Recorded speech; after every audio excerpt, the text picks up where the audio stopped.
Bom dia.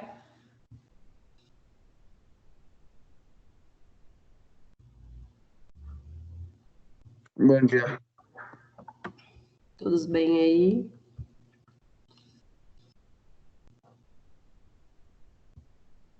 Sim. Saudáveis? Bom dia, Pro. Bom dia, Jaque. Até onde a gente sabe, sim. O que, Rafa? Até onde a gente sabe, sim, saudável, né? Rafa, tu vai ser papai? Sim. Que lindo. Tá para nascer quando? Agora, no final de junho, começo de julho. O que vai ser? Ser menina. Né? Uma menina, que linda. Qual é o nome? Então, o nome, pelo fato de estar na pandemia, a gente não revelou, né? E a gente vai Aham. fazer uma rifa para o pessoal adivinhar, sabe? Uma rifa? Daí, o nome da menina. Ah, que bonitinho. Daí a gente vai Ah, levar no grupo aqui, quem quiser participar, tá? Daí é valendo o valor de R$100. no- Quem acertar o nome da menina ganha, entendeu? Daí só quem sabe é eu e a mãe. Ai, que bacana. Nunca tinha visto isso daí, mas achei bacana. Não Sensacional. falar nada. Eu vou fazer o chá de bebê presencial, né? Ah, Então, é verdade, é uma boa. Gostei. Muito inteligente da sua parte fazer isso. Kelly Sensacional. Catarine é um ótimo nome. Ah, Kelly. É fácil, 5 letras, a criança não vai ter dificuldade de escrever. Né? Igual os meus filhos. Tem 2 nomes, nome e sobrenome. Nada de ficar até a quinta série aprendendo como escreve. Ai, ai. Bom, gente, última aula hoje. Prometo que serei breve, tá? Mas é importante passar sobre esses acessos vasculares para vocês, tá? Na aula passada a gente falou sobre droga vasoativa, não foi isso? Bom dia. Sim. Bom dia, Clê. Tá, então hoje falamos também sobre sedação, né?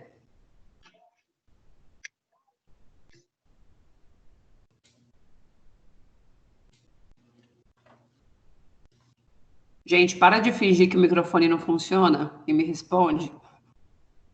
Falamos sobre droga vasoativa e sedação, né?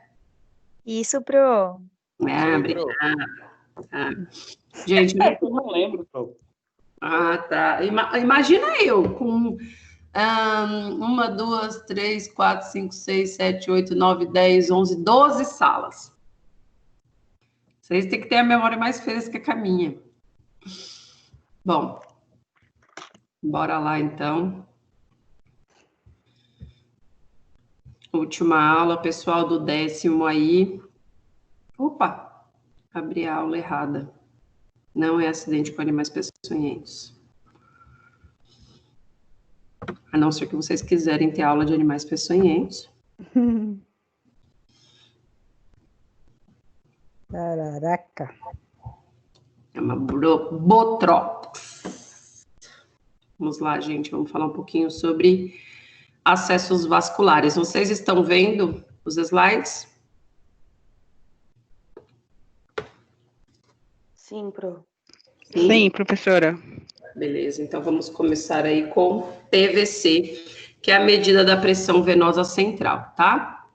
Então, vamos lembrar um pouquinho sobre monitorização hemodinâmica, tá? Vocês sabem que existem aquelas de forma invasiva, né, que são as mais adotadas para os pacientes críticos que vão estar aí na UTI, e as não invasivas, que vocês já aprenderam todas as formas propedêuticas aí de instalar aí nos pacientes no decorrer do curso de vocês, né? Então, são aquelas utilizadas via esfigmomamômetro, via oxímetro de pulso, via contagem até mesmo manual da frequência cardíaca. Mas aqueles pacientes que estão em estado crítico de agravo, eu preciso fazer um uso mais fidedigno, tá, desses parâmetros clínicos do paciente, porque ele vai estar submetido aí a uma terapêutica mais acurada, né? Então, qualquer tipo de alteração é significativa, tá? Vocês sabem que eu sempre gosto de começar a aula falando um pouquinho ou da história ou sobre o que vocês têm de incumbência perante o nosso conselho, tá? E aí, um dos pareceres técnicos solicitados aí ao nosso Corém foi de uma solicitação ao Distrito Federal sobre o assunto competência da equipe de enfermagem na averiguação da pressão venosa central. Prestem bem atenção que o assunto é averiguação, tá? E do fato recebido é o questionamento de quem seria a competência para instalação e verificação da PVC, do enfermeiro ou do técnico de enfermagem.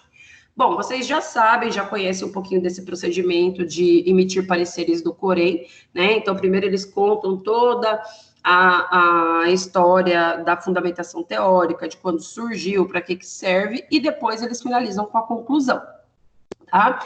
E aí eles concluem, então, que a leitura, né, a legislação vigente diz que a PVC não é um procedimento complexo, tá? É uma técnica simples, né, que não traz um risco com relação à integridade do paciente e que na grade curricular do técnico de enfermagem, ele tem esse procedimento aí dentro da disciplina de introdução à enfermagem e fundamentos da enfermagem. Portanto, não é um procedimento privativo do enfermeiro, mas observem que ele está falando sobre a instalação de todo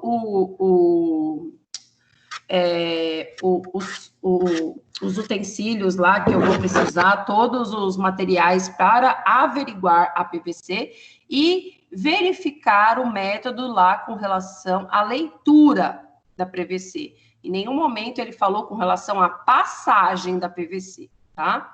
Então, ele diz que isso não é privativo do enfermeiro, uma vez que o enfermeiro se certifique que essa instalação, essa leitura está sendo acompanhada sob supervisão e que a equipe foi treinada para tal, tá?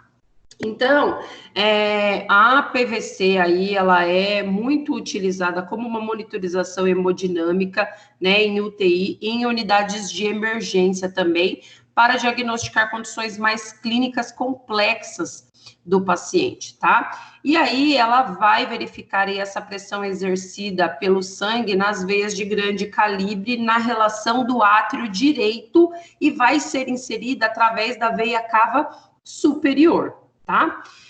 O principal objetivo, então, aí com relação à avaliação da PVC é avaliar o estado volêmico do paciente, tá? Analisem bem, estado volêmico, ele não verifica, porque ele é venoso, ele não é arterial, ok?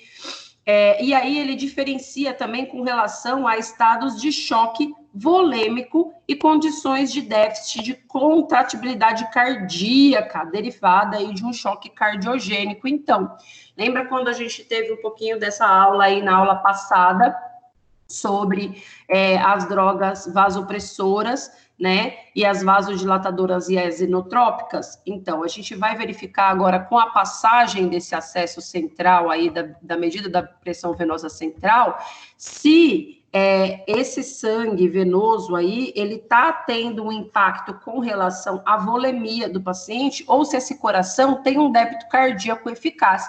E por que tem que ser do lado direito do coração? Porque a pressão do lado direito do coração, ela é menor comparada com o lado esquerdo. O lado esquerdo aqui, lembre-se, né, que ele tem uma rigidez mais acurada aqui, tá? Porque ele precisa de uma força de ejeção maior para projetar esse sangue via aorta para a via sistêmica, tá? Então, além de verificar essa questão da hemodinâmica, dos valores de volemia do paciente e da contração cardíaca, ele também avalia essa função ventricular direita, verifica o retorno venoso para o lado direito do coração também e estabelece parâmetros hemodinâmicos úteis, né, para se observar o controle do estado do volume do líquido de um paciente estável. Além também de nós podermos utilizar a PVC quando essa tem vários lúmens, a gente pode medicar esse paciente, pode monitorar o paciente de uma forma mais acurada, tá? E pode aí utilizar também as vias para coleta de exames laboratoriais também, tá? Bom, a avaliação da PVC, então, ela necessita aí de um catéter venoso central, que ele pode ser inserido aí ou na jugular ou na subclávia, tá? Preferencialmente aí do lado direito, tá? Porque ele vai passar pela veia cava, tá? E a veia cava fica ali do lado direito. Se eu passar pelo lado esquerdo, ele não vai alcançar ali, tá? E essa ponta do catéter, então, aonde que ela tem que ficar, né, inserida ali? Ela tem que ficar alocada ali entre a veia cava, né, e preferencialmente entre a veia cava ali e o átrio direito, tá? E aí nós temos diferentes tipos de catéteres, tá? Nós temos o monolumen, que é esse daqui que vocês estão vendo do lado esquerdo, e os de múltiplos lumens, tá? É óbvio que nós da enfermagem adoramos os de múltiplos lumens, tá? Porque esse de monolumen, que é um lumen só uma via, só dá para monitorar PVC, tá? Agora, quando ele tem vários lumens aqui, né, várias vias aqui, o que acontece? Eu posso, além de colocar medicações, como eu falei, eu posso coletar outros exames, mas uma via exclusiva vai ser para medida da PVC, tá? Então, vocês estão vendo aí os tipos, né, de catéteres que nós temos aí no mercado. Vocês estão vendo que eles não são muito longos, por isso a preferência é de instalação pela subclávia aí direita, ok? E aí nós temos também, vocês vão ver que nós temos duas formas de fazer a mensuração dessa pressão venosa central. Uma coisa interessante para falar para vocês é que em algumas instituições, a enfermagem tem meio que um padrão para falar assim, a via, eles chamam isso daqui de via, dependendo da localidade desse catéter, tá? Então, se está mais próximo do pescoço do paciente, né, ali da região cervical, essa via aqui vai ser a proximal, essa é a mediana e essa é a distal. E aí eles dizem, bom, a via proximal é exclusiva para PVC, a medial fica exclusiva para drogas, e a distal fica exclusiva para coleta de sangue. Isso é um chute, tá, gente? Eu estou chutando da minha cabeça. E aí vira como se fosse um protocolo, tá? Mas aí eu digo para vocês, todos esses canalículos aqui dentro do lumen, eles passam em vias diferentes, tá? Quando entra aqui, eles são todos separadinhos. Porém, quando chega aqui na ponta, eles vão desembocar todos no mesmo local. Então, indiferem, tá? Qual vai ser a mediana, distal ou proximal, vai cair tudo no mesmo lugar. Como a PIC, tá? A diferença da PIC, né, aquela PIC com 2 Cs, tá? Que é diferente da pressão intracraniana, tá? Que é um outro acesso central, lá, muito utilizada em pediatria, em neonatal. Ela é muito mais comprida, né, o catéter dela aqui, então preciso mensurar o tamanho, né, eu faço uma medida lá com relação ao tamanho do paciente, e aí eu corto ela aqui para passar. E aí vai acontecer a mesma coisa, ela tem várias vias, e se eu cortar ela, óbvio, todas vão desembocar no mesmo local, tá?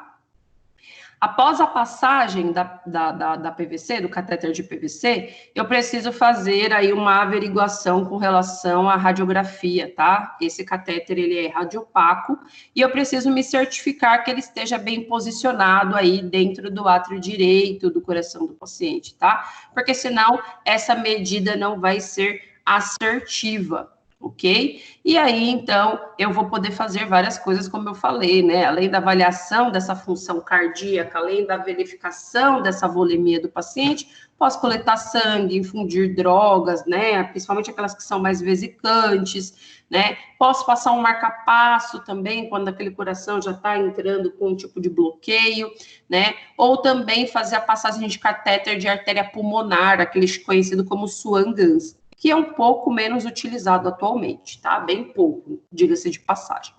E de quem que é a responsabilidade para a passagem desse catéter venoso central? Do catéter venoso central, não, da PVC, do catéter de pressão venosa central, tá? O médico pode passar, tá? Ele é habilitado para isso dentro da sua formação, mas o enfermeiro, ele é habilitado se ele fizer um curso específico para isso, tá? Não é que vocês vão se graduar e já é habilitado para tal, diferente do médico. O enfermeiro, se ele faz o curso de capacitação, ele também pode fazer a PVC, tá? Pode passar a PVC, assim como o PIC e tudo mais. Mas para monitorar, o enfermeiro pode monitorar, como vocês viram lá no parecer do Corém, o técnico pode monitorar, o enfermeiro pode instalar todo o processo, né, de montagem da PVC, assim como pode orientar a sua equipe, qualificar ela para uma montagem assertiva e resolutiva para os dados paramétricos que vai surgir a partir da medida da PVC, tá?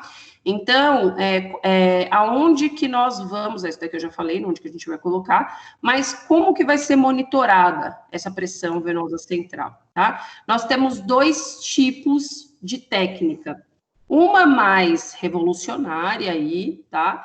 Uma mais gourmetizada, que é a do transdutor eletrônico, que ele mensura de forma contínua, e a outra que é de forma intermitente, tá? Que é a do manômetro de água, de coluna d'água, tá? Independente do tipo que a gente vai utilizar, vocês têm que ter a certeza de uma coisa. O nível da PVC do paciente, vocês vão entender já já o que eu vou falar, o que é isso? O nível da PVC do paciente, que é onde a gente vai medir a partir da linha 0 do paciente, ela tem que ser realmente a linha 0. O paciente tem que estar nivelado como 0, porque senão essa pressão vai dar como medida inadequada, tá? Então, vamos falar um pouquinho sobre o transdutor eletrônico aqui, né? Esse transdutor eletrônico, ele faz o estudo do movimento hidráulico do sangue, tá? Através dessas pecinhas aqui, que são transdutores eletrônicos, tá? Então, continuamente, ele fica verificando lá a medida da pressão venosa central e dá esses dados lá no monitor multiparamétrico, aqui, tá? E isso se faz através de todo um sistema aí, através de um sistema de solução de lavagem, né? E aí eu tenho uma medida padrão para isso, tá? Para considerar o quanto que é normal. Geralmente, a medida vai ou de 2 a 8 ou de 0 a 8, vai depender da referência bibliográfica que você for consultar, queridos acadêmicos, quase enfermeiros do meu coração. Uma dica para a vida de vocês que vão prestar concurso. Quando vocês forem prestar concurso não é só você ir lá fazer a inscrição, pagar o boleto e pronto, tá? Prestar concurso, para quem realmente está interessado em passar, é você ir lá e pegar a bibliografia e ver o que vai cair. Não é a questão de falar assim, ai meu Deus, vai cair tudo isso de coisa, eu não vou dar conta de estudar. A questão é você ver qual é a referência bibliográfica que vai cair. Por quê? Tá vendo esse valor que eu tô dando aqui para vocês, de medida normal de PVC através de transdutor eletrônico? Essa medida aqui é de 2 a 8, mas a Brunner diz que a medida normal de PVC através de transdutor eletrônico vai de 0 a 8. Aí vamos supor que você, bem bonito, já fez o seu juramento, jogou o cabelo para cima, fez mamãe chorar, já pegou seu Corém verde e vai prestar o seu dia de concurso. E aí cai lá na prova. A medida, tem um estudinho de caso lá, e aí pergunta sobre a medida PVC normal através do transdutor eletrônico. E aí você esqueceu de ver que a referência era Brunner, e tinha uma alternativa aqui, ó, de 2 a 8, e uma outra alternativa estava de 0 a 8. E aí você foi por essa daqui, porque você ficou lembrando só da minha aula e esqueceu da referência da Brunner. Então você errou lindamente, tá? Não se esqueçam, referências em dias de prova, de concurso é importante. Óbvio que eu não vou fazer isso com vocês na vida real, né? Porque seria muita sacanagem, mas eu tô deixando aí uma orientação importante para vocês fazerem concursos aí para a vida, tá? Depois eu vou explicar para vocês o que significa isso, tá? Porque se você tem um valor para referências normais, o que significa estar para baixo ou estar para cima com referência ao transdutor eletrônico, tá? E o da coluna d'água, né? O da coluna d'água, o que eu vou fazer, então, para instalar isso? Bom, primeiro eu vou ter que achar a linha 0 do paciente, tá? E qual é a linha 0 do paciente? Eu preciso encontrar o eixo flebostático do paciente. O que é eixo flebostático do paciente, tá? Tá vendo essa régua aqui? Essa régua aqui vocês já devem ter visto alguma vez na vida de vocês, se vocês já passaram em alguma obra e o pedreiro estava alinhando lá a massa que ele passou na parede. Que aí ele avalia o nível. Aqui tem uma ampolinha com água. E aí, se a água estiver nivelada, ele sabe que a parede está alinhada. Vocês já devem ter visto essa régua alguma vez na vida de vocês. Essa régua aqui é bem parecida com essa, tá? E aí, o que eu vou fazer? Aqui, no suporte de soro, eu vou colar uma fita métrica, igual a que vocês viram aqui, tá? Tá vendo essa fita aqui? E aí, eu abro o braço do paciente, tá? Abro o braço dele. Preciso deixar o coitado na posição de Cristo em decúbito 0? Não, tá? Eu posso colocar ele lá em decúbito de 30 graus. E a partir do decúbito de 30 graus, eu acho a linha 0 dele aqui, tá? Por quê? Experimentem vocês ficarem um dia inteiro em decúbito 0, para ver se é bacana. Não é legal. Primeiro vai fazer uma puta pressão na caixa craniana de vocês, tá? Dá uma pressão horrível na cabeça. E segundo, que é totalmente desconfortável para a lombar, tá? Então, pode deixar o decúbito em 30, abre, estende o braço do paciente aqui e na linha média axilar do paciente aqui, você traça o eixo flebostático. A partir da, você pega aqui o quarto espaço intercostal com a linha média axilar, pega essa régua aqui e traça. Achou a linha 0 do paciente? Colou lá a régua lá? A partir daqui que vai ser a medida da PVC com relação aos centímetros d'água, tá? E qual que é a referência para os centímetros d'água aqui, tá? Dos valores normais.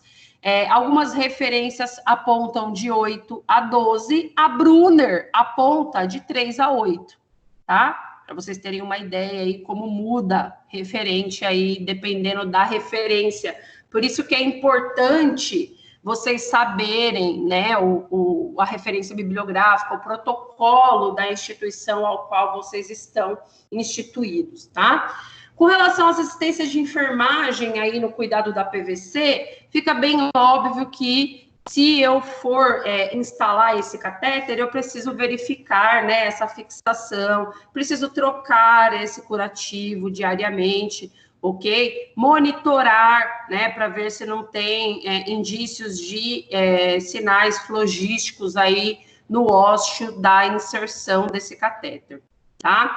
E aí, quais são as complicações que eu posso ter com relação a essa passagem de catéter? Ruptura, né, da artéria pulmonar, porque eu estou passando ali bem próximo a esses eixos aí, né, as aberturas da passagem ali da artéria pulmonar.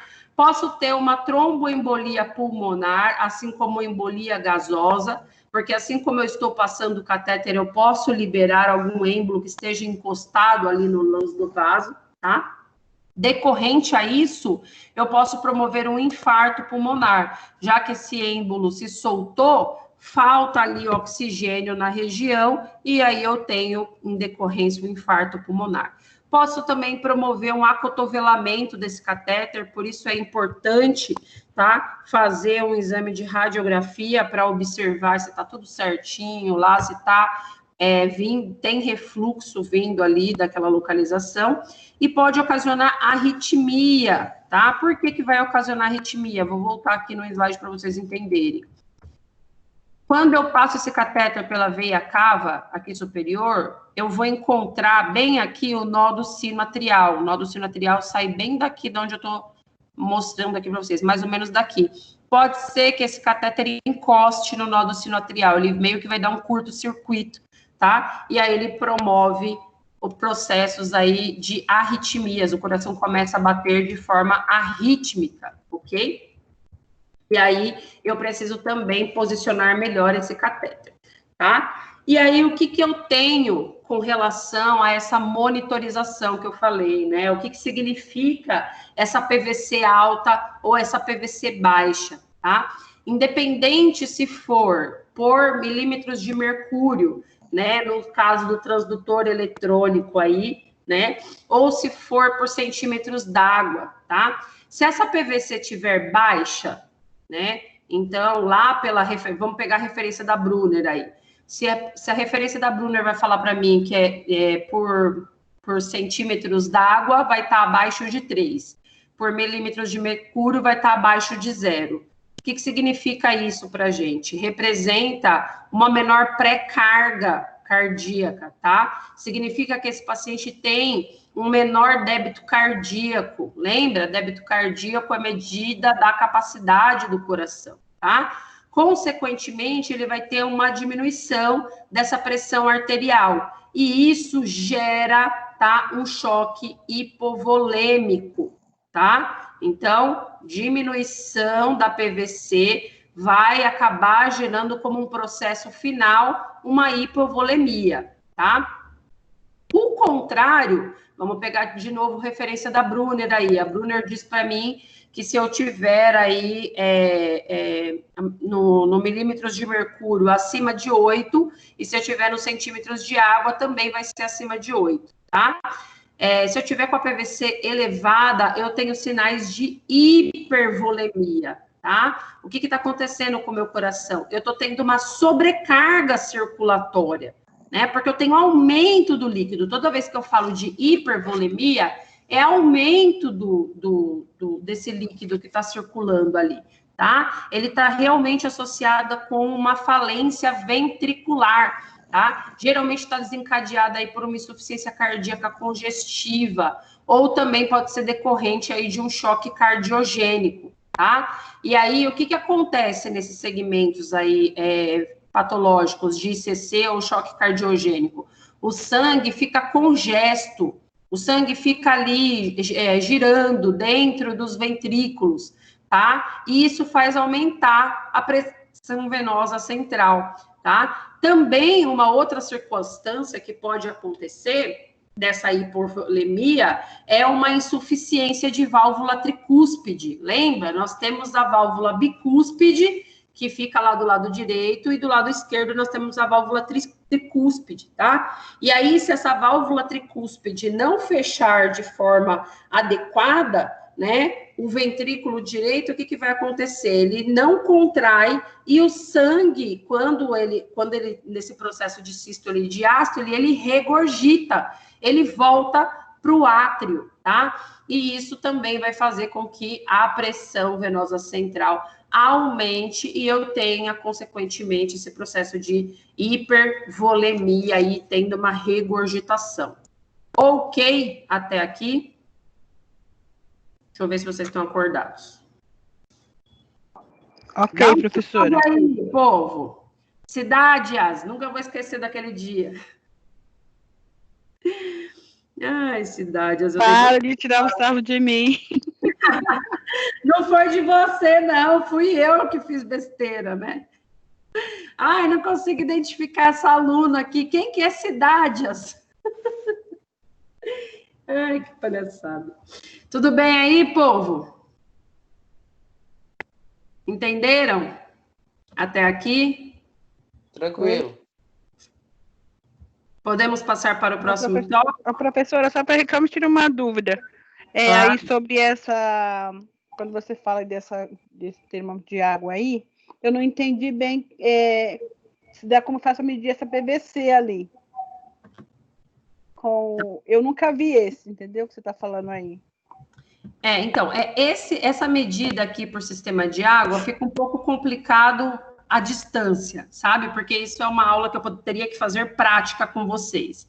Porque o que acontece? Esse paciente aqui, eu tenho que fazer esse sistema de forma intermitente. Então, eu utilizo vários sistemas, tá? Então, eu tenho aí soro fisiológico, torneirinha, PVC, a régua niveladora, tá? E aí, a partir do momento que eu vou conectar esse sistema com o equipo e o paciente está lá no decúbito 0, o que acontece? Esse equipo vai proporcionar um sistema de fechamento para que a pressão exercida lá dentro do átrio do paciente pulse na coluna d'água, tá? Então, é realmente complexo de falar assim à distância. Seria interessante se você pudesse ver um vídeo falando sobre isso, porque isso é uma aula para fazer em laboratório com vocês. Desculpa, eu tentei fazer o melhor que eu pude falando aqui. Eu entendo a sua limitação quanto a tentar entender. Você me desculpa? Assim, só me tira só outra dúvida, assim. A gente tem na ANEL aquela criança que tem hidrocefalia, aí tem aquela, como vou dizer? Também tem um catéter que se mede assim. Não é esse. Não é esse, mas seria mais ou menos como este, né? Como esse, que tem que fazer, colocar no mesmo decúbito também. Não é esse, você vai ver no próximo slide. Ok. Tá bom? Mas o sistema é um pouco parecido, porque vocês fazem com centímetros d'água lá também, você coloca o sorinho e tudo mais. Sim, professor. Eu acho que ela tá falando daquele que vai na cabeça do bebê, não é? Ela tá falando da PIC, que é a próxima aula agora, que eu vou abrir o slide. Ô, Pro, eu tenho uma dúvida também. Você falou que fica dentro do ventrículo direito, o catéter? Fica dentro do átrio direito, passa pela veia cava e entra dentro do átrio direito. Ah, então fica dentro do átrio, ele não vai pro ventrículo, né? Senão passa pela válvula tricúspide, aí tem... Então não passa, fica dentro do átrio direito. Ele fica entre a veia cava e entre o átrio direito. A melhor posição ali é entre os dois. Tá bom, obrigada. Nada. Podemos passar para o próximo? Ok. Sim. Oi? Quem me chama?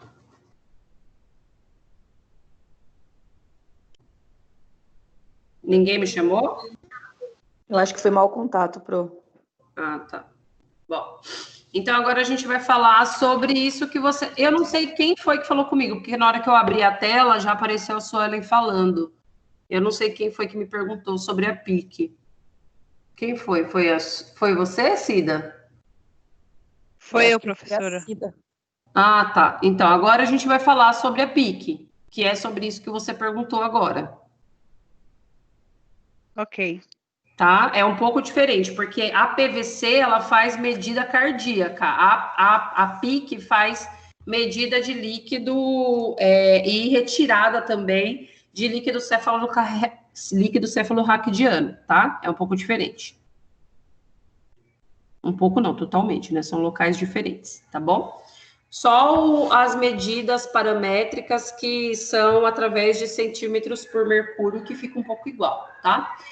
Então, gente, vamos falar um pouquinho aí sobre a pressão intracraniana. Para que nós tenhamos um coeficiente aí de medida do que a gente tem dentro da caixa craniana, a gente tem um equilíbrio entre massa e volume. E elas são representadas entre massa, que é aí representado entre o cérebro, o cerebelo, que vai dar um coeficiente aí para nós de 80% da representação do que a gente tem, tá? E o volume está relacionado a líquidos, tá? Que são aí 10% de sangue, tá? E 10% de líquor.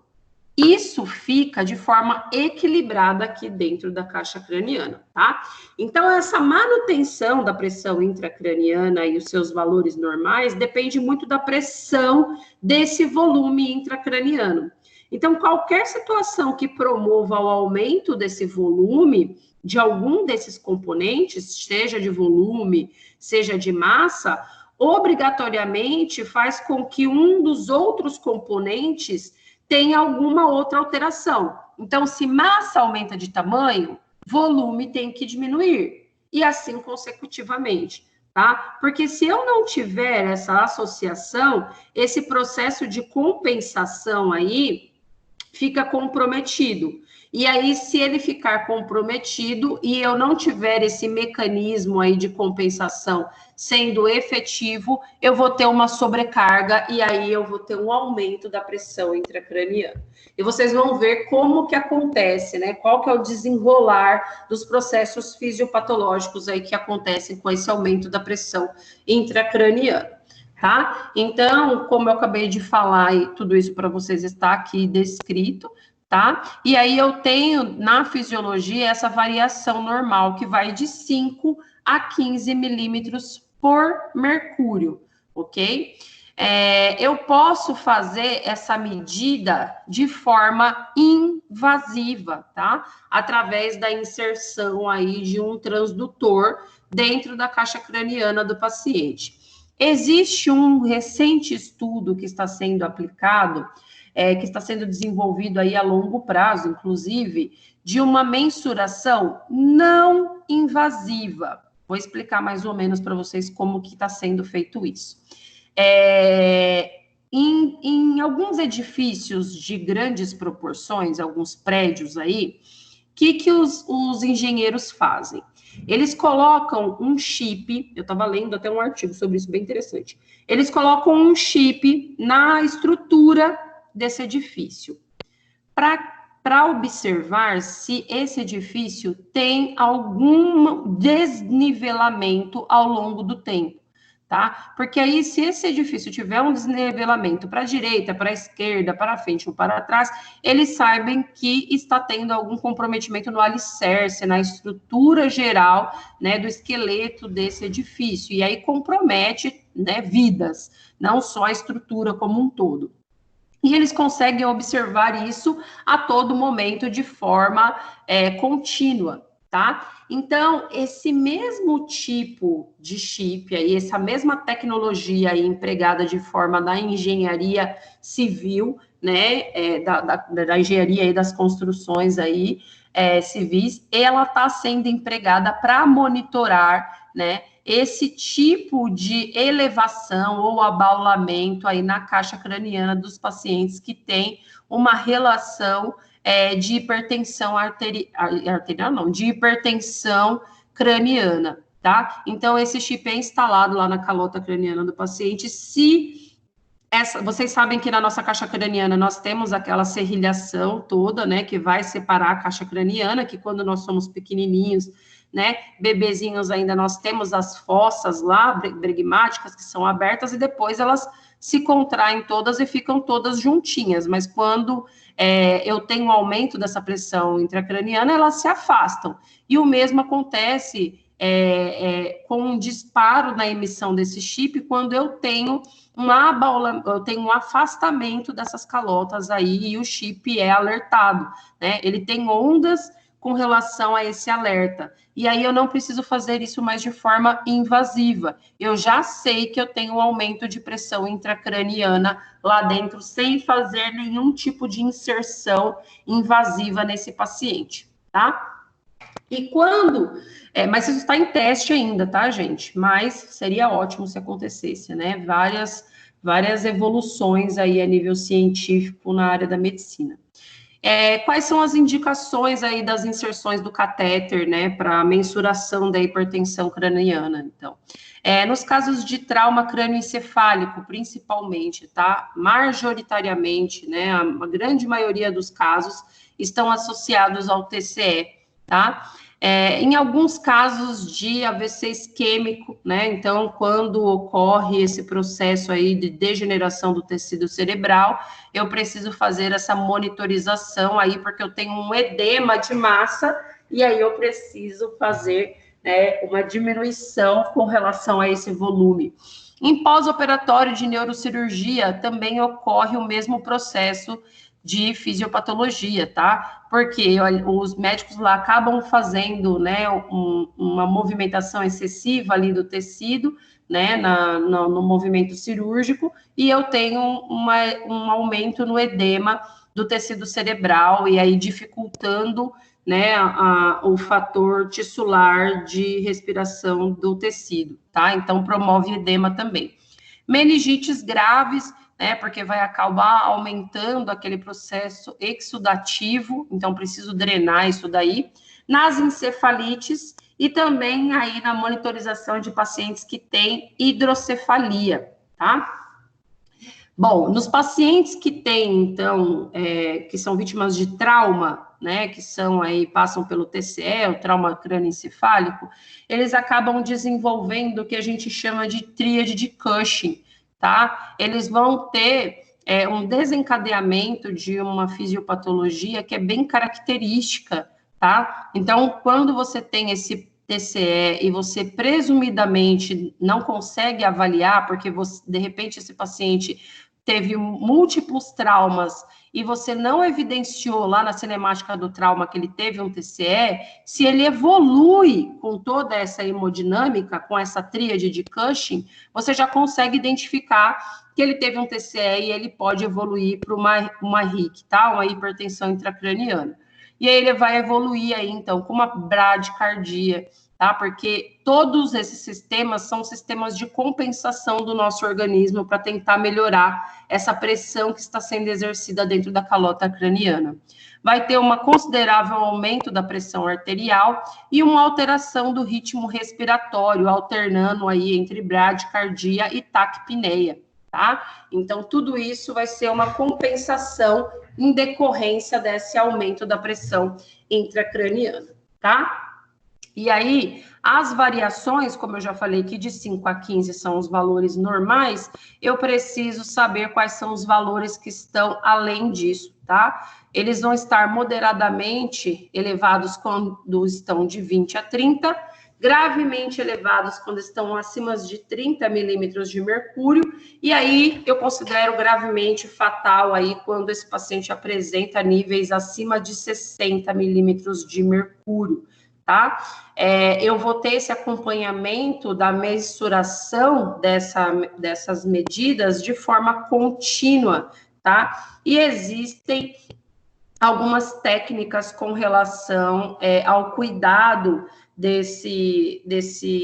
dessa drenagem aí e da instalação desse sistema de drenagem, tá? Então, é conectado aí através de um equipo que é em Y, tá? E ele pode ser colocado em 3 posições diferentes dentro do tecido cerebral, dependendo do acometimento do paciente, tá? Então, eu posso colocar na região subdural, na região intraparenquimatosa e em região da interventricular, lá nos ventrículos, para fazer drenagem licórica, tá? Então, aqui vocês estão vendo como fica essa inserção aqui na calota do paciente, e aqui são os pontos onde eu posso inserir, tá? Eu não, isso daqui é uma medida técnica médica, tá? Cirúrgica, só o médico que vai fazer essa instalação. Então, quando vem aqui, posicionado na ventriculostomia, eu chamo ele de DVE, sabe? Vocês já devem ter ouvido falar que ele vira uma derivação, tá? Então, eu preciso drenar o líquido que está aqui, né, da hidrocefalia, no caso, e aí para onde vai esse líquido, tá? Esse líquido é drenado e vai lá para a cavidade abdominal do paciente, ok? Eu não jogo fora esse líquido, tá? Porque esse líquido aí, ele é importante para a manutenção aí dos parâmetros de volemia também do paciente e com relação à hemodinâmica também dele, tá? Agora, a inserção intraparenquimatosa e a subdural são referentes aí aos processos de edema, tá? Correlacionados ao TCE ou também aqueles outros processos, né? De pós-operatório, né? De pacientes que fizeram procedimentos cirúrgicos, por exemplo. Então, por exemplo, pacientes que também têm AVC hemorrágico, eles têm aquele processo lá que fica o sangue na região intraparenquimatosa. Então, eu posso colocar um dreno aqui nessa região, tá? Ou quando ele tem um TCE grave, fica cheio de coágulo sanguíneo aqui na região subdural, é aqui que vai ficar esse dreno aí para fazer a retirada desse sangue que está fazendo a compressão e o desequilíbrio entre massa e volume dentro dessa região, tá? E aí eu preciso deixar todo esse sistema aqui nivelado do paciente, tá? Ou Cida, é isso daqui que você vê lá dentro do seu setor?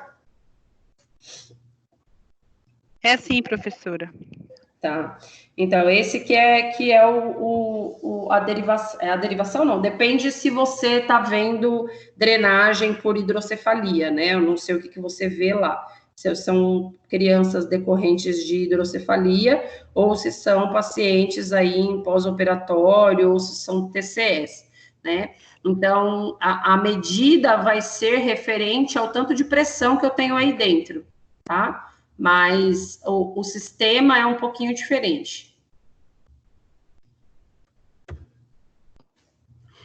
E aí, com relação à assistência de enfermagem, é importante que vocês lembrem que o líquor tem esse aspecto aí claro e ceroso, bem parecido com uma clara de ovo, tá? Então, quando ele começa a ser drenado, é importante vocês anotarem qual é o aspecto, tá, dele, porque isso vai também denotar se esse paciente está com alguma outra característica de processo patológico, ok?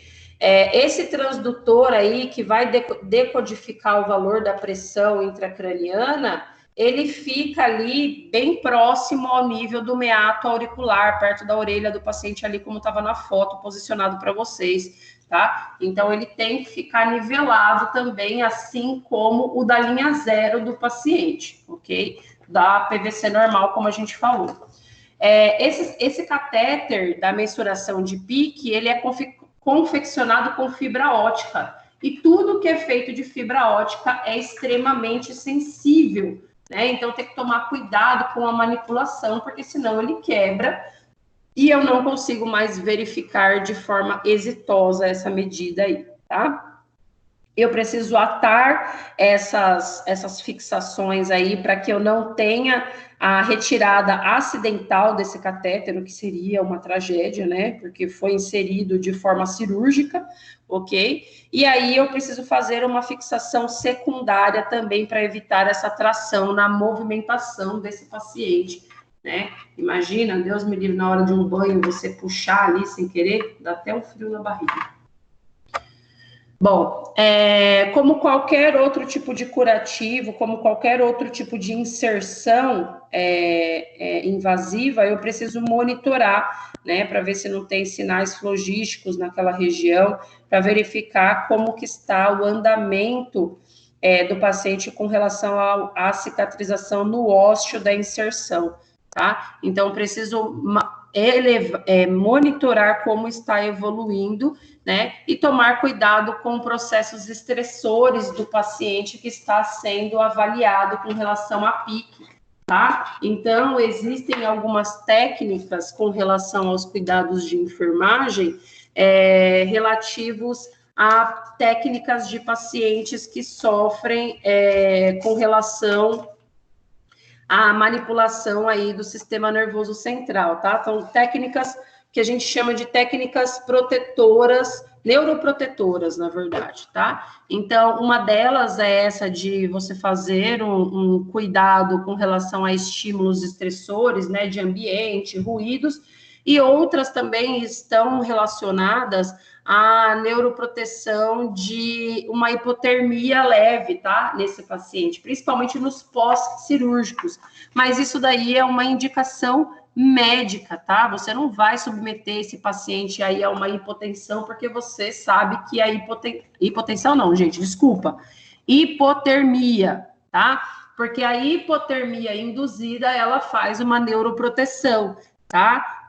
Pacientes que fazem temperatura, eles têm uma associação de liberação de aminoácidos excitatórios aí na região do tecido cerebral. Então, quanto mais temperatura, mais liberação de aminoácidos excitatórios do tecido cerebral. Então, precisa controlar continuamente a temperatura desse paciente aí que fez qualquer procedimento cerebral. Então, além de controle de temperatura, em alguns protocolos, eles têm instituídos aí manter o paciente em hipotermia como uma neuroproteção, tá?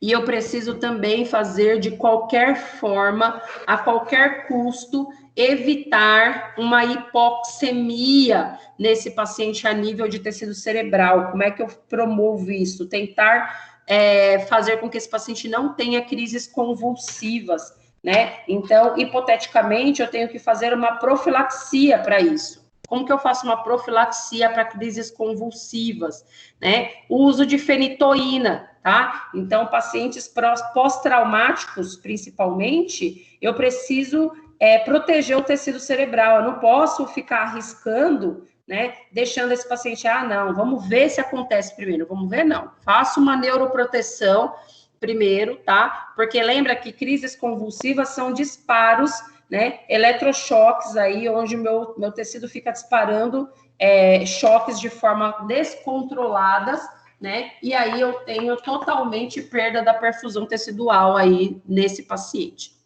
Tenho que lembrar também de avaliar continuamente aí os sinais vitais desse paciente, tá? A fins de evitar aí uma falência de nível respiratório, hipóxia, assim como a hipercapnia, tá? Qualquer tipo de alteração sistêmica desse paciente vai impactar, né, nos níveis pressóricos aí, principalmente do tecido cerebral desse paciente. É importante manter ele também em decúbito a 30 graus, né? Como eu estava falando, até lá na medida da PVC, esse paciente aí vai ter um aumento da pressão intracraniana se ele tiver em decúbito zero, tá? Então, eu devo manter ele em decúbito de 30 graus, porque senão eu proporciono um aumento da pressão intracraniana, tá? Tomar cuidado também com drogas que tenham efeitos aí excitatórios,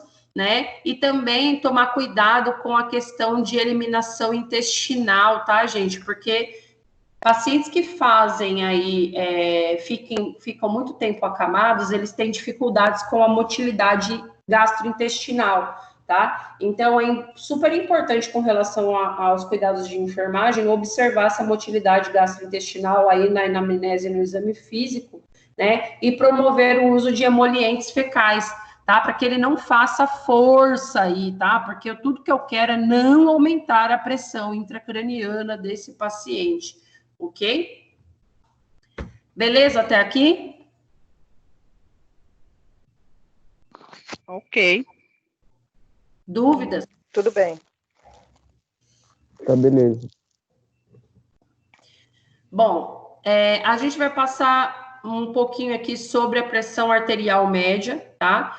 Que é um dos parâmetros essenciais aí para o cuidado do paciente crítico.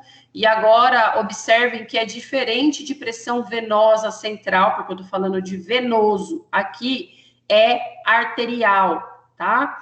E essa que eu estou falando agora para vocês, ela é uma medida a nível invasivo, tá? Então, eu vou ter a inserção de um catéter para monitorização contínua, tá? Entre a medida da pressão sistólica e a diastólica, tá? É óbvio que nós adoramos quando um paciente tem uma PAM, tá? Quando ele está lá na UTI, porque é uma pressão arterial que está com o catéter inserido lá. Então, a gente gosta porque pode, quando ele tem, quando ele não é de uma via só, quando ele não é monolume, tá? Eu posso coletar exame arterial desse paciente. Vocês sabem que o paciente UTI precisa de coleta de gasometria arterial, tá? criteriosamente a cada 24 horas, dependendo do estado hemodinâmico desse paciente, eu preciso coletar aí em 12 horas e fica um fura-fura nesse paciente, fica parecendo uma peneira no final do dia, tá? Então, quando ele tem uma PAM, fica muito mais fácil, tá? Eu não promovo tanto desconforto no paciente, tá? Eu posso fazer a PAM de forma não invasiva? Posso. Mas olha só, tomem cuidado com aquele negócio lá de falar, ai, mas eu sei calcular a pressão arterial média, é só somar a pressão sistólica com a diastólica, dividir por 2 e pronto. Tá errado, tá, gente?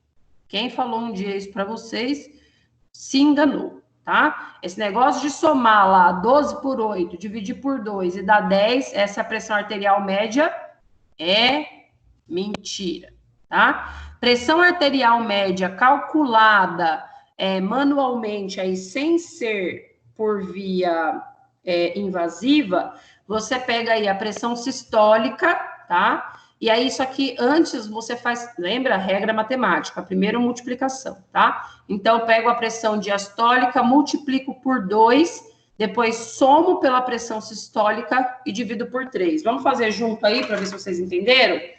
Vamos pegar a pressão do paciente, aí vai ser, vou fazer agora de cabeça, 180 por 120. Quanto que vai dar essa PAM dele aí?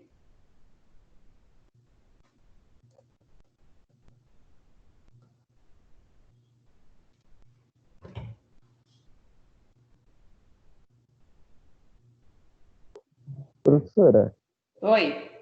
a fórmula é qual? Você falou? O paciente está com a PA 180 por 120. Mas a fórmula é a Tá aí na sua sistólica? frente. Oi? Tá na sua frente. Você não tá com o celular na mão? Tô. Não tá vendo não, meu filhote? Tô vendo.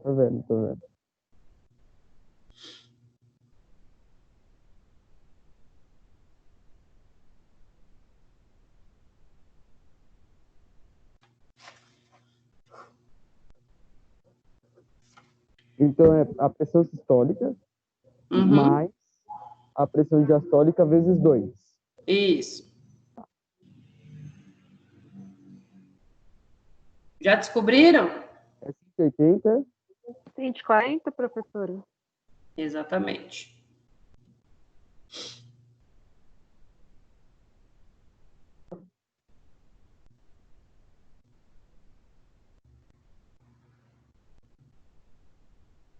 Todo mundo conseguiu chegar nesse?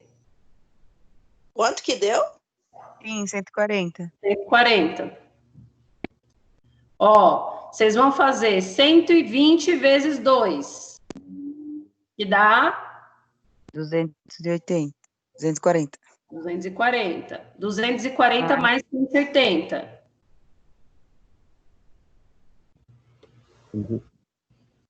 Que dá 420. 420 dividido por 3.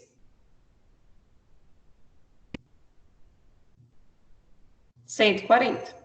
Essa é a PAM, pressão arterial média de um paciente de 180 por 120.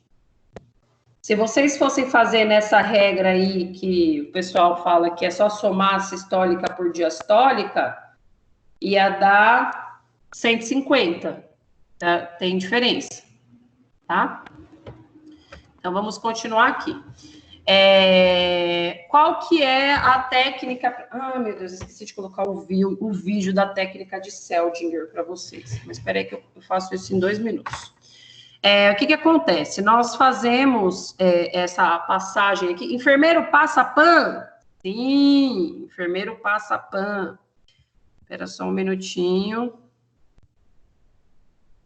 Enquanto eu vou pegando o vídeo aqui de vocês da técnica de Seldinger, deixa eu falar uma coisa. Eu mandei mensagem aí para os representantes falando sobre a prova. Vocês sabem que as provas abrem todas dia 15, né?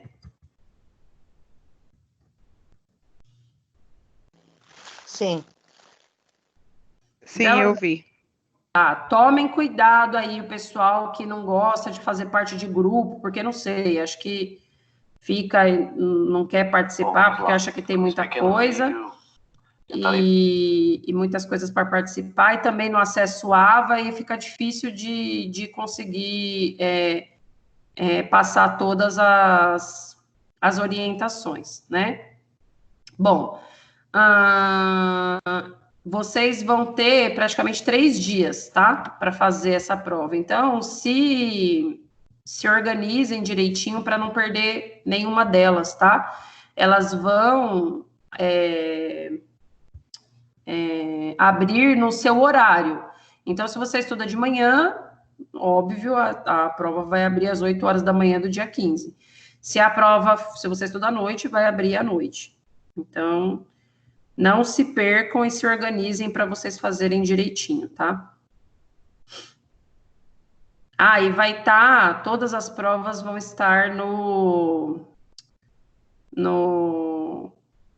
na pré-aula do último encontro, tá?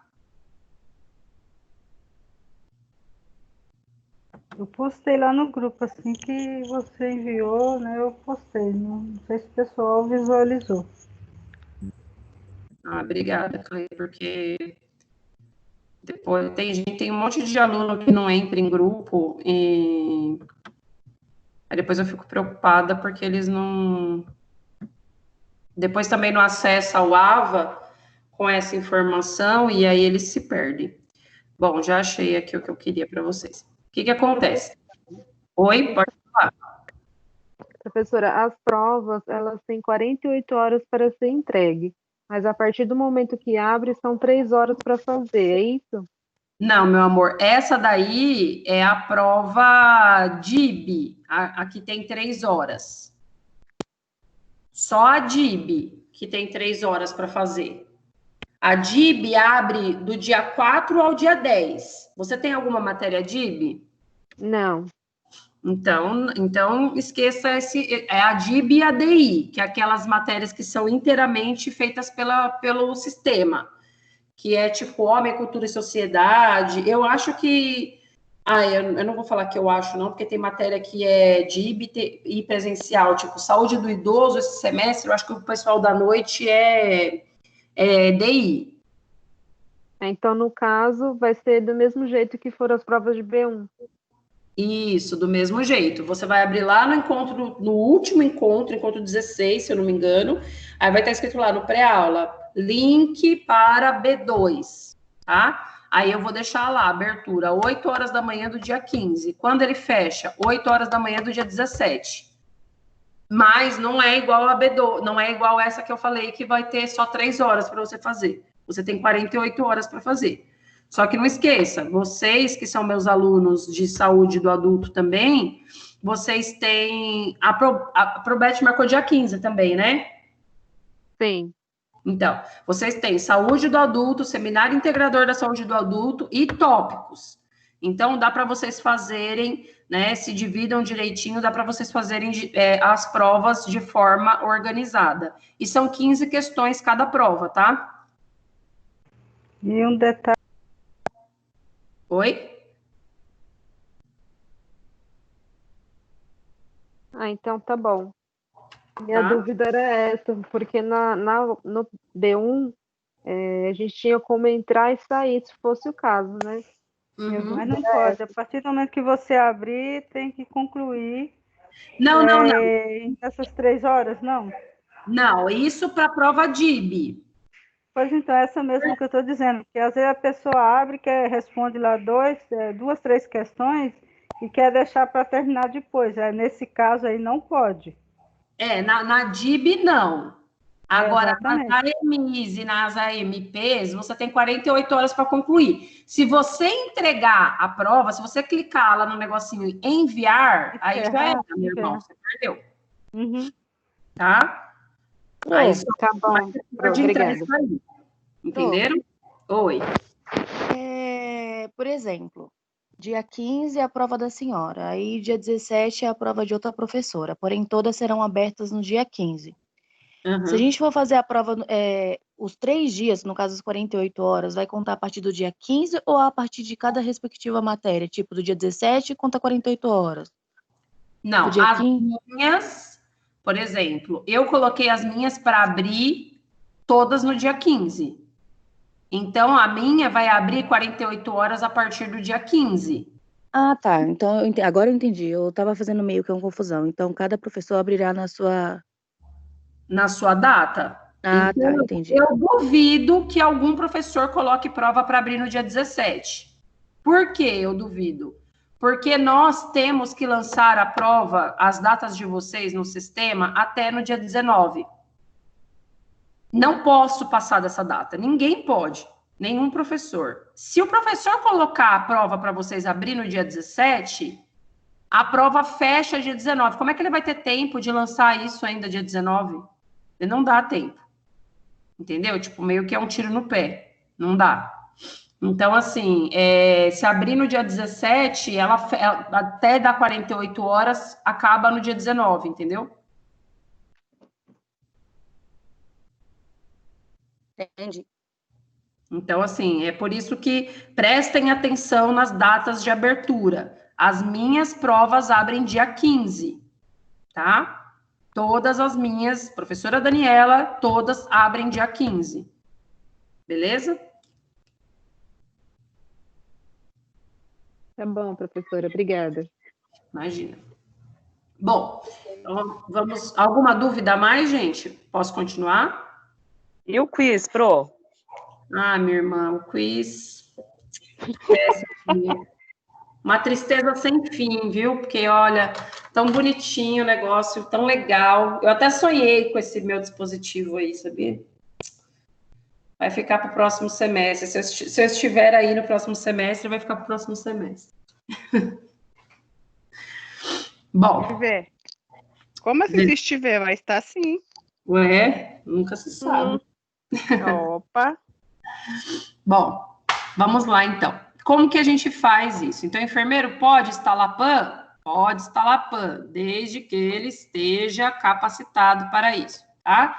Então, é um catéter que é inserido na artéria, tá? E aí, gente, se é um catéter que é inserido na artéria, preferencialmente radial, tá?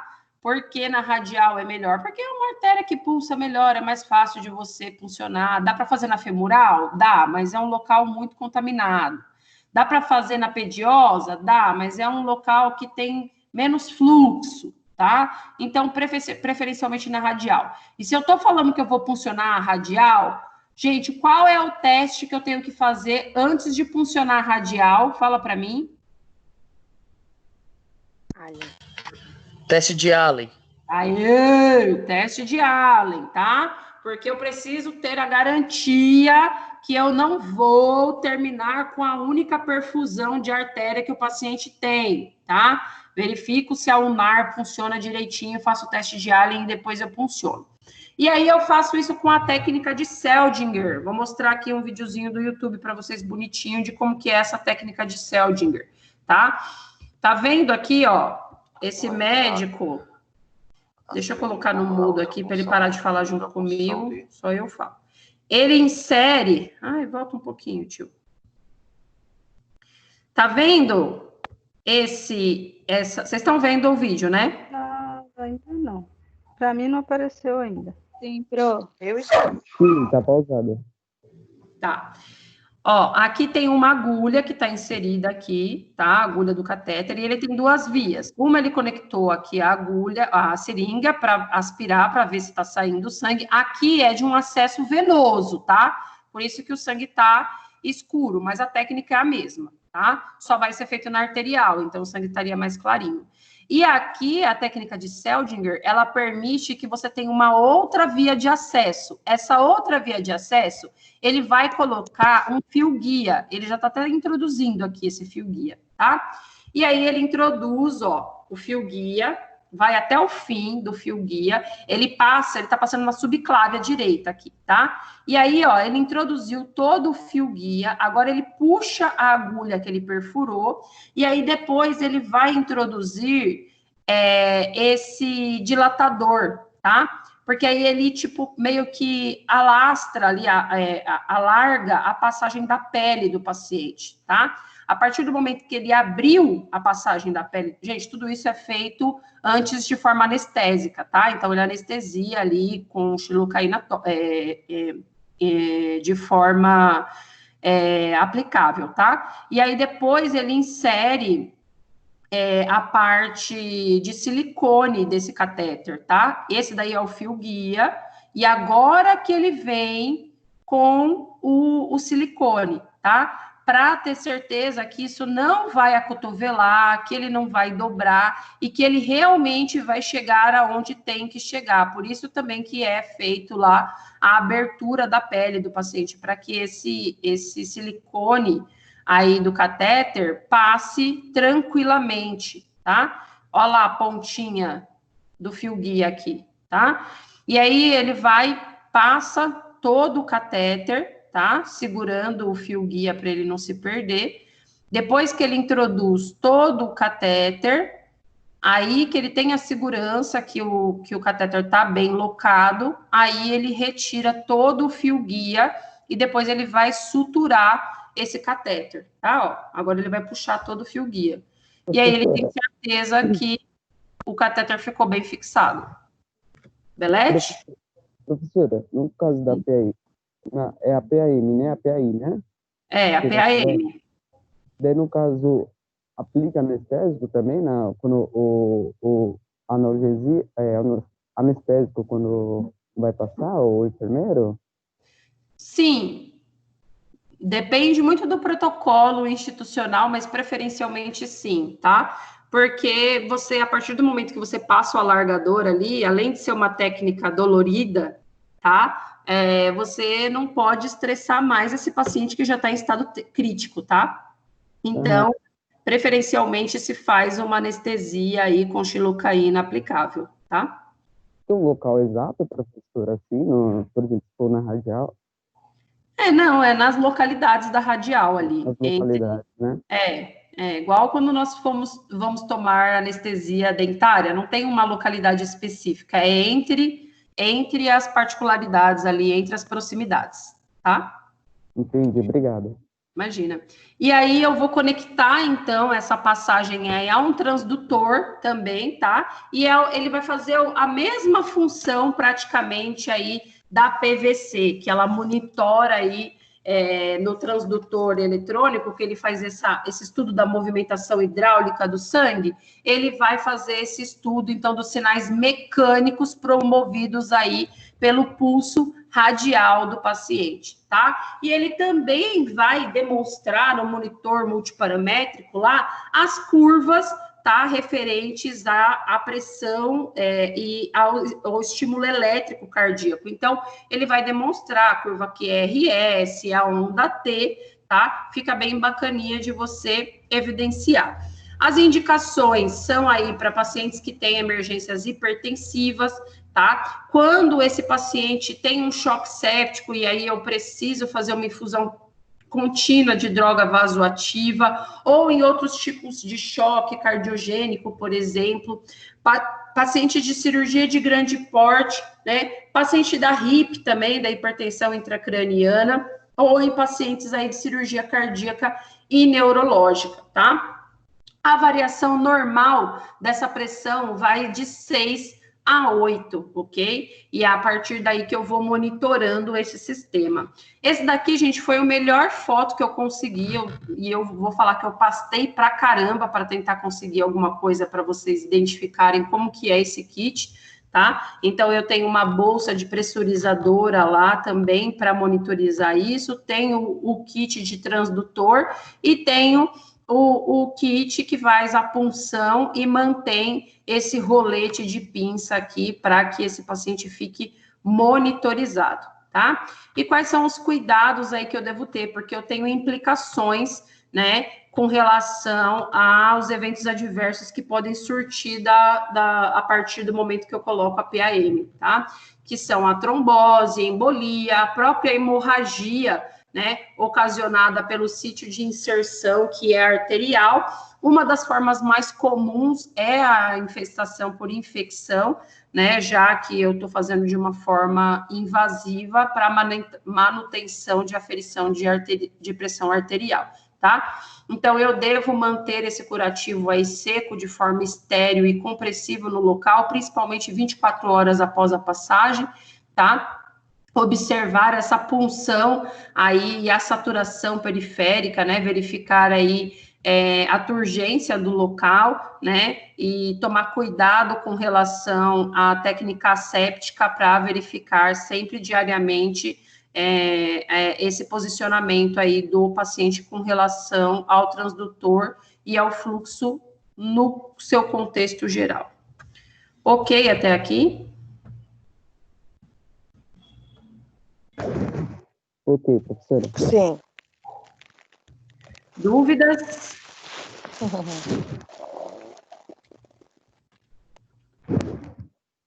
Dúvidas só no dia 15, Pro. Só no dia 15? Bom, gente, hoje nós chegamos ao fim. Eu gostaria de agradecer, então, por todos vocês que estão aqui comigo. Foi um grande prazer, de verdade. Eu comecei com uma sala que era de primeiro semestre e todo o desenrolar foi diferente, né? Eu achei que eu ia tratar sobre infecções e sobre a base do SUS, alguma coisa do tipo assim, e de última hora troquei a titulação da disciplina, que para mim foi satisfatória, eu gosto muito dessa disciplina. Gosto muito dessa turma, que a turma que está saindo agora, que é a formada aí de enfermeiros que está saindo para o mercado, a turma da Clementina, uma turma bem pequenininha, né, de enfermeiros. Então, quando eu cheguei, foi uma das minhas primeiras turmas, eu dei urgência e emergência para eles de manhã. A turma da Érica, da Kelly Caterine, que já conheci no semestre passado, né? Uma turma que é da bagunça, que anima o plantão não, as aulas. E a turma aí da Patrícia Staboli, que eu conheci esse semestre também, foi uma grande satisfação para mim.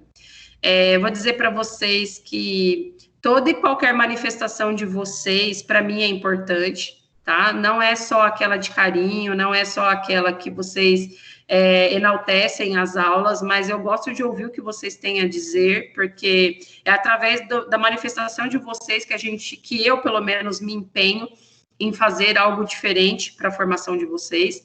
Quando eu deixei a assistência, porque agora eu voltei para a assistência, eu fiquei muito preocupada na relação de, será que eu não vou me arrepender? Porque eu sempre fui muito de tocar uma parada, eu sempre fui muito de sair da cadeira, nunca gostei de ficar trancada dentro de uma sala, nunca foi esse meu perfil, mas eu digo que a docência sempre me encantou pelo fato de eu ver o resultado em vocês. O pessoal que está saindo agora, eu digo para vocês de experiência própria, vai fazer falta esse momento de sala de aula, o movimento com os colegas, o cansaço não vai fazer falta, mas essa participação, essa troca, trabalho, até algumas brigas vocês vão sentir falta, porque é um momento único na vida de vocês, né? Fico triste que não seja presencial essa nossa despedida, que não tenha abraços, que não tenha aqueles cafés coletivos gostosos, né? Mas entendam que o Corém não é só um papel, tá? O Corém, ele diz que você é capacitado para curar alguém.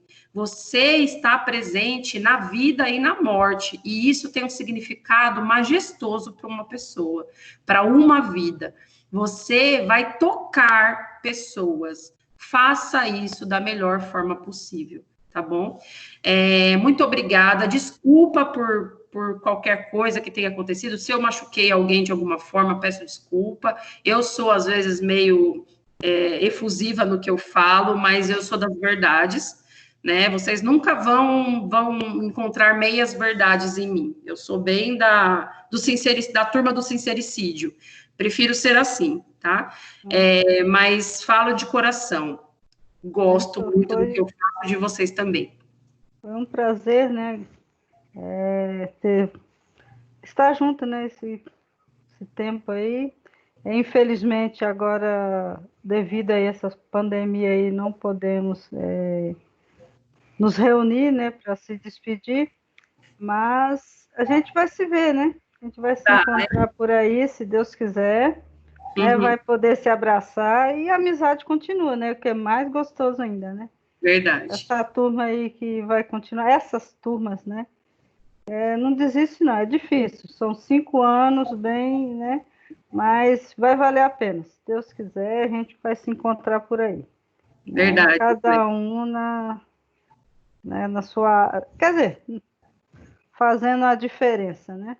Verdade. E é gostoso. Foi muito bom mesmo, tá? Deus abençoe, tá? Desculpa Parabéns. alguma coisa, tá? Obrigada, tá? E Deus abençoe todos aí, tá? Tchau. Um beijo. Parabéns para você. É nóis. Daqui 1 ano e meio eu tô entregando meu currículo pro pessoal que tá saindo agora. Opa, é isso aí. Gente, obrigada por tudo, viu? Nada, Fica um com beijo, Deus. bom final de semana aí.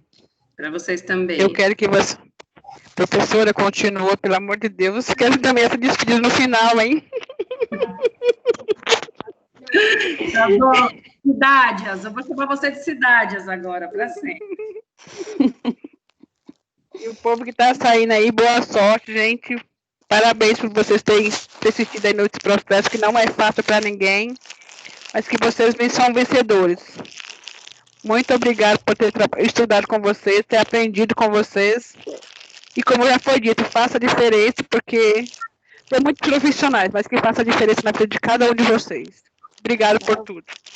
Tá, Obrigada. Obrigada, viu, Cida? Arrasou, Cida. Nós somos quase vizinhos e a gente não se encontrou por aqui ainda, hein? Tchau. Obrigada, um beijo. Tenho a agradecer também, agradecer a Deus, estou muito feliz por essa vitória, agradecer a Deus primeiramente, aos meus colegas de classe, aos meus professores, e muito feliz mesmo. Obrigada, Patrícia. Professora, obrigada, viu? A senhora é demais, hein? Aprendi muito. Obrigada mesmo.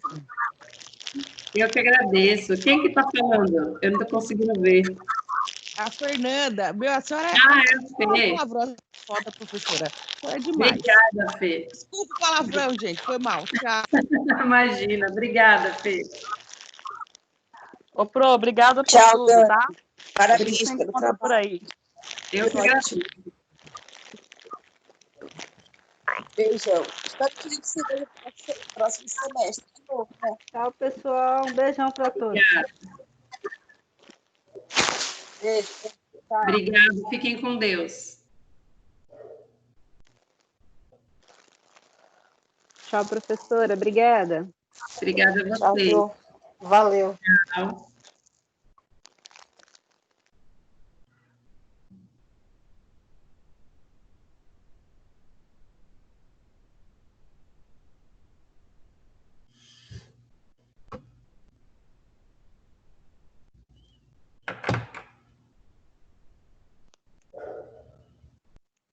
Tchau, Pro. Obrigada.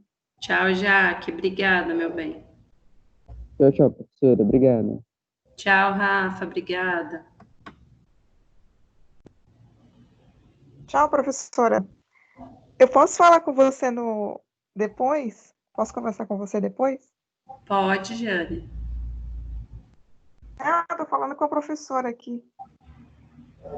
Tchau, Pro. Até a próxima. Tchau, Denise. Valeu, obrigada. Obrigada a você. Se cuida. Obrigada.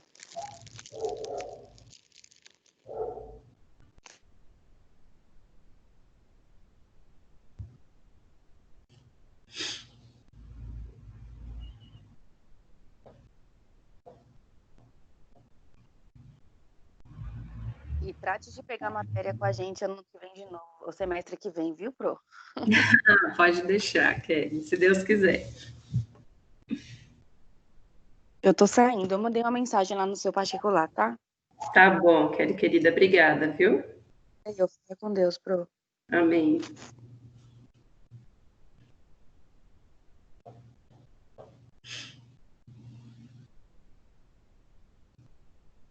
Patrícia, Cíntia, Alex, precisam de alguma coisa?